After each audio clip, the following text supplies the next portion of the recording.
మాజీ ముఖ్యమంత్రి ప్రస్తుత పులివెందుల శాసనసభ్యులైనటువంటి వైఎస్ జగన్మోహన్ రెడ్డి గారు నిన్నటి రోజున తాడేపల్లిలోని ఆయన నివాసంలో వైకాపాకి చెందినటువంటి ఎంపీటీసీలు జెడ్పీటీసీలు మరికొంతమంది నాయకులతో సమావేశం ఏర్పాటు చేసుకోవడం జరిగింది. అందులో భాగంగా జగన్మోహన్ రెడ్డి గారు మాట్లాడుతూ ప్రజలు వైఎస్ఆర్సీపీ పార్టీని మోసం చేశారని చెప్పేసి దానికి తగిన విధంగానే చంద్రబాబు నాయుడు గారు ప్రజల్ని మోసం చేస్తున్నారని చెప్పి చెప్పుకుంటూ వచ్చారు.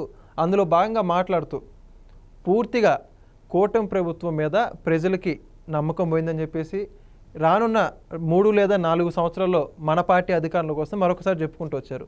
ఇదే అంశంపై మనం జగన్మోహన్ రెడ్డి గారు మాట్లాడిన పూర్తి మాటలు ఏవైతుందో ఆ వ్యాఖ్యల మీద పూర్తి విశ్లేషణ చేసే ప్రయత్నం చేద్దాం. మనతో ఉన్నారు సీనియర్ జర్నలిస్ట్ దుర్గా కుమార్ గారు. సార్ నమస్కారం అండి. నమస్తే వెంకట్, మన వీక్షకులకు కూడా. సార్ ఇటీవల జగన్మోహన్ రెడ్డి గారు మీడియా ముందుకు అతి తక్కువ సమయం వస్తున్నారు. గడిచినప్పుడు అది ఏదైతే అధికారులు ఉన్నారో అప్పుడు చూసుకుంటేనే ఎప్పుడు చూసినా మీడియా ముందు ఉండేవాళ్ళు. ఇప్పుడు మాత్రం ఎప్పుడో ఒకసారి అలా వచ్చావా మళ్ళీ బెంగళూరు వెళ్ళిపోయా అన్నట్టుగా ఉంది. తాజాగా బెంగళూరు నుంచి వచ్చినటువంటి జగన్మోహన్ రెడ్డి గారు వాళ్ళ నాయకులతో జెడ్పీటీలతో మీటింగ్ ఏర్పాటు చేసుకొని అందులో కూడా మళ్ళీ కూటమి ప్రభుత్వం మీద విమర్శలు. P4 అంటున్నారు చంద్రబాబు నాయుడు గారు. అసలు ఆ P4 అసలుకి అమలుకు సాధ్యం అవుతుంది, అది ఎప్పుడు ఇలానే మాట్లాడతాడు ఆయన విమర్శిస్తున్నాడు. మరోపక్క ప్రజలు ఈయన మోసం చేశారని చెప్పేసి మాట్లాడుకుంటూ వస్తున్నాడు. మొత్తంగా ఆయన మాట్లాడినటువంటి మాటల గురించి మీరే ఉంటారు. ఇప్పుడు జగన్మోహన్ రెడ్డి గారిది విచిత్రమైన మనస్తత్వం అండి. ఎందుకంటే ఆయన ఒక గ్రామ స్థాయి నుంచి రాజకీయాల్లోకి వచ్చిన వ్యక్తి కాదు. ఆయనకి రాజకీయాలు కానీ ప్రజల యొక్క నాడి కానీ ఆయనకి తెలీదు. ఆయన ఒక ముఖ్యమంత్రి కుమారుడిగా డైరెక్ట్గా ఒక ఎంపీగా, ఇంకోటి ఏంటంటే ఆయన ఎంపీ కాకముందే ఆయన బాబాయ్ వివేకానంద రెడ్డి గారు ఎంపీగా ఉంటే కడప ఎంపీగా ఆయన్ని కొట్టి నువ్వు రిజైన్ చేసేయమంటే కూడా ఆయన చేసేసి ఆ రాజీనామా పత్రం ఆనాటి ఏఐసిసి అధ్యక్షురాలు సోనియా గాంధీ గారికి కూడా వెళ్ళింది. దాంతోపాటు ఇంకొక ఫిర్యాదు కూడా వెళ్ళింది. జగన్మోహన్ రెడ్డి వాళ్ళ బాబాయ్ వివేకానంద రెడ్డి గారిని దౌర్జన్యం చేసి రాజీనామా చేయించి ఇప్పుడు తను అక్కడి నుంచి పోటీ చేయడానికి రాజీనామా చేయించాడని కూడా ఆమెకు అందింది. వెంటనే ఆమె చాలా అగ్గి మీద గుగ్గిలమైంది. ఏంటి జగన్మోహన్ రెడ్డి అంటే రాజశేఖర్ రెడ్డి కొడుకే కదా, ఆడొక బచ్చగడు, అతను వివేకానంద రెడ్డి గారిని కొట్టి రాజీనామా చేయించి పంపిస్తే నేను అతనికి టికెట్ ఇవ్వాలా? వివేకానంద రెడ్డి చాలా సీనియర్ లీడరు, పార్టీకి మూలస్తంభం లాంటి వ్యక్తి. రాజశేఖర్ రెడ్డి గారు రాష్ట్ర స్థాయి రాజకీయాలు చూసుకుంటే ఆయన ముఖ్యంగా కడప జిల్లా కానీ రాయలసీమల ప్రాంతంలో కాసుకుంటాడు పార్టీని, అందరితో సౌమ్యంగా ఉంటాడు, పార్టీ కార్యకర్తలకు అందుబాటులో ఉంటాడు. అలాంటి వ్యక్తిని రాజీనామా చేయించి దౌర్జన్యంగా అనేటప్పటికి వెంటనే వివేకానంద రెడ్డి గారిని పిలిపించి అడిగింది, ఏంటి ఎందుకు చేశావు, నువ్వు ఈ మీద ఇదిగో ఇలా వచ్చింది అంటే ఆయన కూడా ఏం చెప్పగలుగుతాడు. ఇంకోటి ఆయన లేదమ్మా అది ఇది అన్నా కూడా లేదు, నువ్వు కంటిన్యూ అవ్వాలి, ఇప్పుడు ఉప ఎన్నిక రావడానికి వీలు లేదు, అతను నీకు సీట్ ఇచ్చే పరిస్థితి కాదు, నేను రాజీనామాని చింపేస్తున్నాన్ని ఆమె చింపేసింది. ఆ రకంగా ఆయన ఆ టర్మ్ కంటిన్యూ చేసింది. అంటే అంత తొందరపాటుగా వ్యవహరించే జగన్మోహన్ రెడ్డి వ్యవహార శైలి ప్రతిదీ భిన్నంగా ఉంటుంది. నేను ఎందుకు చెప్తున్నానంటే ఈ మాట, ఇప్పుడేమో ఆయన ఓడిపోతే ప్రజలు ఆయన మోసం చేశారన్నాడు, గెలిపిస్తేనేమో ప్రజలే నా ప్రధాన శత్రువులు అన్నట్టుగా ప్రజల్ని టార్గెట్ చేస్తూ ప్రజావేదికే కూల్చేశాడు. అసలు ప్రజలు వచ్చి చెప్పుకోవటానికి, ఫిర్యాదులు చెప్పుకోవటానికి కానీ, సమావేశం కానీ, చర్చించడానికి కానీ ప్రజా అనే మాటే వినపడకూడదు అన్నట్టుగా ప్రజావేదిక కూల్చేశాడు అసందర్భంగా, అకారణంగా. తర్వాత ప్రజల్నే టార్గెట్గా, ఇప్పుడు నియంతలు ప్రజల్ని వేధించిన సందర్భాలు ప్రపంచ చరిత్రలో ఉన్నాయి, కానీ ఒక ప్రజాస్వామ్య వ్యవస్థలో ఓట్లేసి గెలిపించిన ప్రజల్ని పీడించిన సందర్భం ఒక ఆంధ్రప్రదేశ్లోనే చూసాం. ఇది ప్రజాస్వామ్యతంగా ఎలక్ట్ అయ్యాడు, ప్రజలందరూ కోరి ఎలక్ట్ చేశారు. అతను చెప్పిన హామీలు అప్పుడు మోసపోయారు ప్రజలు. ఇవాళ ఈయన పార్టీని మోసం చేశారంటున్నాడు, నువ్వు ప్రజలను మోసం చేసావు. 151 స్థానాలు ఇచ్చారు, నీలో ఏం గొప్పదనం అని ఉందని ఇచ్చారు? నువ్వు అంతకుముందు ఒక మంత్రిగా కూడా పనిచేయలేదు, కేవలం నువ్వు ఇచ్చిన హామీలు, నేను అన్నీ కూడా ప్రతిదీ ఇరగదీసి మీకు ఏదో చేసేస్తానని చెప్పావు. సరే నమ్మారు, అందులో నీ తండ్రికి ఇంతో అంత మంచి పేరు ప్రజల్లో ఉంది. అది నమ్మి చేసినందుకు నువ్వు ప్రజలను మోసం చేసి ఒక వాళ్లే నా ప్రథమ శత్రువులు అన్నట్టుగా వ్యవహరిస్తే, అదే ఈ సందర్భం నెక్స్ట్ ఎలక్షన్లో వచ్చేటప్పటికి 11 సీట్లకు పరిమితం చేశారు. ఇవాళ ఆ 11 మందితో వెళ్ళి శాసనసభలోకి వెళ్ళి కూర్చోడానికి ధైర్యం సాగట్లేదు.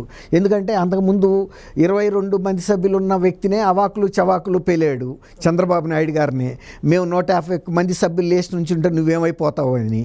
ఇప్పుడు మరి 164 మంది నుంచుంటే ఈ 11 మంది ఏమవుతారో, ఆ 11 మందిలో ఒకటిగా ఉండ నేనేమైపోతాను ఎగిరిపోతాను, నా ప్రాణానికి ఏమన్నా హాని జరుగుతుందేమో, వివేకానంద రెడ్డి గారి లాగా నేను కూడా ఎగిరిపోతానేమో అసెంబ్లీలోనే అన్న భయానికి వెళ్లకుండా అక్కడక్కడక్కడ తిరుగుతా మీరు అన్నట్టు పత్రికా సమావేశాలు తప్ప ఎక్కడ ప్రజల్లోకి వెళ్ళటం లేదు.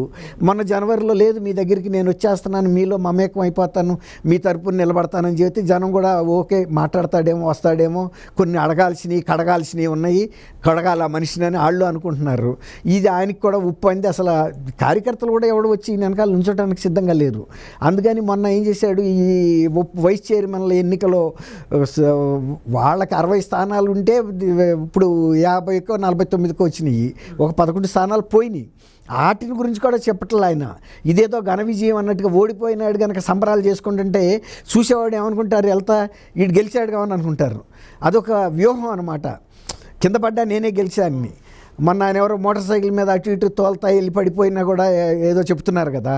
అట్లా ఈయనేంటి ఒక బిల్డప్ ఇచ్చుకుంటానికి తప్ప ఎవరో ఇప్పుడు 11 మంది ఎమ్మెల్యేలను కూడా మీరు సమావేశాలకు వెళ్ళొద్దని చెప్పాడు.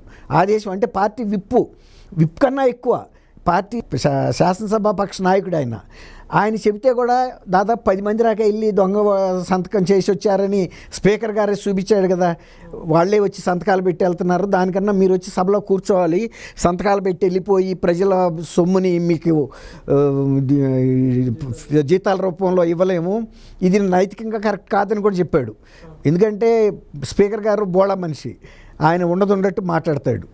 అట్లా ఇప్పుడు ఈయన పరిస్థితి ఏంటంటే తెలుగుదేశాన్ని విమర్శించడం, లేకపోతే ఆ పార్టీకి ప్రజలను మోసం చేశారని నేనే జనోద్ధారకుడిని అన్నట్టు మాట్లాడుతున్నాడు. తర్వాత మీరు అన్నట్టు ఇక్కడ ఉండలేదు, ఉంటే ఇక్కడికి ఒక విజిటింగ్ ప్రొఫెసర్ లాగా వచ్చి వెళ్తున్నాడు. అంటే ఒక నాయకుడు అతిథిగా వస్తున్నాడు. నేను ఇక్కడ ఒక ప్రతిపక్ష పార్టీ నాయకుడిని, నాకు ఒక పార్టీ ఉంది, నా రాజకీయ భవితవ్యం ఆంధ్రప్రదేశ్ ప్రజలతో ఉందనుకోవట్లేదు. ఎక్కువగా కర్ణాటకలో ఉంటే కొంతమంది ఏమనుకుంటున్నారంటే ఇక్కడ కార్యకలాపాలు ముగింపు చేసేసి కర్ణాటకలో ఏమన్నా బ్రాంచి ఆయన దేవనహళ్ళి, ఎక్కడ అది ప్యాలెస్ పేరు ఏంటండి, యలహంక ప్యాలెస్, బెంగళూరు యలహంక ప్యాలెస్, ఆ ప్యాలెస్లోనే ఉంటున్నాడు. మరి కర్ణాటకలో పార్టీ బ్రాంచ్ ఓపెన్ చేస్తాడేమో అనే పరిస్థితి కూడా కనబడుతుంది. ఎందుకంటే ఇక్కడ ఒక ఆంధ్రప్రదేశ్ ప్రజలు ఒకసారి మోసపోయారు, ఇంకా జీవితంలో మోసపోరనే కదా అతనికి 11 సీట్లు ఇచ్చింది. ఇంకా కొంత అనుమానం ఉంది, ఏమన్నా గెలుస్తాడేమో, 175 గెలుస్తానని ఒక బిల్డప్ ఇచ్చాడు. సిద్ధం అని ఇట్లా పెట్టి అప్పుడు పెద్ద బ్యానర్లో పెట్టాడు, ఎన్నో 100 కోట్లు ఖర్చు పెట్టి. షర్మిల గారు కూడా చెప్పింది, నువ్వు ఎంత సిద్ధమన్నా జనం నీకు బుద్ధి చెప్పడానికి ఉన్నారు సిద్ధంగా అని. అదే కరెక్ట్ అయింది. చాలామంది మనకు కూడా రిపోర్ట్లు, మనం కూడా అప్పుడు సర్వేల కోసం వెళ్ళినప్పుడు చూసాం. అది ఇప్పుడు ఆయన పరిస్థితి ఏంటంటే ఈ వైస్ చైర్మన్లుగా ఎన్నికైన వాళ్ళని పెట్టుకుని ప్రగల్భాలు పలుకుతున్నాడు. మీరంతా ఏదో నా తరపున నిలబడ్డారు అది ఇదని. వాళ్ళ వెళ్ళిపోదలుచుకున్న వాళ్ళందరూ వెళ్ళిపోయారు. ఇప్పుడు వీళ్ళు జగన్మోహన్ రెడ్డి ఇదనమాట. వీళ్ళని ఏ పార్టీ వాళ్ళ చేర్చుకునే పరిస్థితి లేదు, వాళ్ళకి జనంలో మంచి అభిప్రాయం లేదు. అలాంటి వాళ్ళని ఏ పార్టీ చేర్చుకుంటుంది? అందుకని వాళ్ళు ఇప్పుడు పేరు నాని ఏం చెబుతున్నాడు, నేను నా జీవితకాలంతో జగన్మోహన్ రెడ్డితోనే ఉంటానంటున్నాడు. అంతే, కరెక్టే, అది ఆ మాట వాస్తవం. ఎందుకంటే పేరు నానిని ఇప్పుడు సబ్సిడీ బియ్యం అమ్ముకుని నా గోడౌన్ నుంచి మాయమైపోయినాయి, నేను జరిమానా కడతానని లిఖితపూర్వకంగా కలెక్టర్ గారికి లెటర్ రాయటం కాదు, ఆ జరిమానాలు కూడా కట్టాడు. ఇంకా అయిపోయిన తర్వాత కేసు పెడతారు కదా, క్రిమినల్ కేసు అయితే తప్పించలేరు కదా ఎవరు. అది కేసు పెడుతుంటే నన్ను కక్ష సాధింపుతో నా ఒక్కడి మీదే పెడుతున్నారు, బియ్యం నేను ఒక్కడనే మా కాలంలో జగన్మోహన్ రెడ్డి పరిపాలనలో ఒక్కడనే కుంభకోణం చేశానా, ఇతరులను ఎందుకు చేయటం లేదని అడుగుతున్నాడు ఆయన. ఇప్పుడు నువ్వు రిటర్న్గా ఇచ్చావు, మిగిలిన కూడా లెక్కలు తేలినప్పుడు పట్టుకుంటారు. తర్వాత సీజ్ ద షిప్ అన్నారు, మరి దాని మీద కేసులు పెట్టలేదు ఏంటని అడుగుతున్నాడు.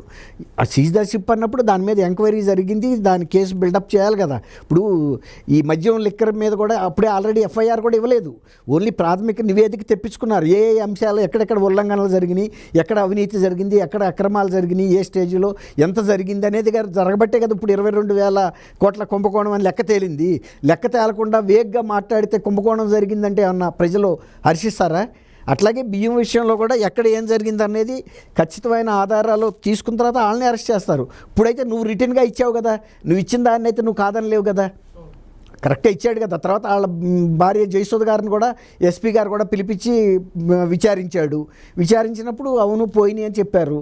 ఈ గొడవల్లోంచి పోవటానికి ఇది ఏమైనా గుండు సూదా అండి? కొన్ని వేల టన్నులు 100 టన్నులు బియ్యం ఎత్తేసేస్తే మరి నువ్వు అద్దె కట్టించుకున్నాడు వాటన్నిటికీ, మరి బియ్యము అప్పచెప్పలేకపోయినందుకు నీ బాధ్యత ఆ డబ్బులు కట్టడం అనేది. నువ్వేమి దేశానికి సేవ చేయటానికి కట్టలేదు, పేదలకు సబ్సిడీ బియ్యం పంపిణీ చేయమని నీ విరాళంగా ఇవ్వాలి. అక్కడ ఆ మేరకు నువ్వు దొంగతనం చేసావు, దొంగతనం చేసిన వస్తువుకి పరిహారం చెల్లించావు. ఇప్పుడు దానికి శిక్ష అనేది క్రిమినల్గా ఎందుకు దొంగతనం చేసావు అనేది పాయింట్ ఇక్కడ. అట్లా నేను జగన్మోహన్ రెడ్డితోనే నేను కొనసాగుతా జీవితకాలం అంటే నిన్ను ఎవడన్నా ఆపుతారా? నువ్వు జీవితకాలం కాదు, జీవితానంతరం కూడా నువ్వు కొనసాగొచ్చు, నీకు ఆ స్వేచ్ఛ ఉంది, అంతే కదండి. ఇప్పుడు నేను పార్టీని నమ్ముకున్నాను, నేను పోయినా సరే నా ఇంటి మీద పలానా జెండా కట్టమని నేను ఒక వీలునామా రాసిపోయాను అనుకోండి, నేను పోయినా పలానా పార్టీ జెండా ఎగురుతానే ఉంటుంది, ఎందుకంటే నా వీలునామా ఇల్లు నాది, అంతే కదా. ఆ ఇంట్లో ఎవరుండా ఆ జెండా కట్టమని చెప్పొచ్చు. అట్లాగే ఆయనకు అస్వేచ్ఛ ఉంది, చెబుతున్నాడు.